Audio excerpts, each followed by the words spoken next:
नमस्कार मंडळी. तर ह्या दादांनी आपल्याकडनं औषध नेलं होतं आणि त्यांना किती दिवसाचा त्रास होता ते किती दिवसात फरक पडलाय आणि त्यांना फरक जाणवल्यानंतर ते यांना भरपूर जणांचे फोन यायला लागले ते का तुम्ही कुठे गेले होते औषधासाठी. तर स्पेशल ते स्वतः पण आले ते आणि ते एवढे कस्टमरला घेऊन आलेले ते सगळेजण. कुठून आले ते तुम्ही?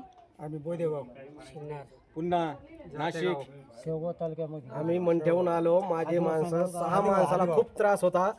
6 माणसाला मी सांगितलं बाबा चला मी तुमचे फरक नाही पडलं तुम्हाला की मी पैसे तुम्हाला माझ्या खिशातून परत देतील.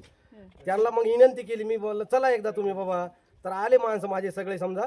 तर आता त्यांना पुढच्या याच्यात पाठवू आम्ही. तर काय आहे काय नाही ते एकदम औषध तर एकदम खूप चांगलं आहे. कारण माझा खूप फरक पडलाय. माझं फरक पडलाय म्हणून त्यांना घेऊन आलो मी. मला नुसतं इथून मी मागच्या वेळेस समजा याच्यावर यूट्यूबवर हे केलं होतं आपण. तर मला 50 फोन आले मित्राचे. बाबा कुठं गेलास तू कुठं गेलास. अरे म्हणलं बाबा मी चिंकीताईकडे गेलतो म्हणलं औषध घ्यायला श्रीरामपूरला. हां तिथून तुम्ही घेऊन या म्हणलं एकदा. तुम्ही जा. तरी मला लई प्रपोज केले लोकांनी माझ्यासाठी घेऊन ये. म्हणलं बाबा तुम्ही चला एकदा तिथं आपण पाहू एकदा काय आहे काय नाही ते.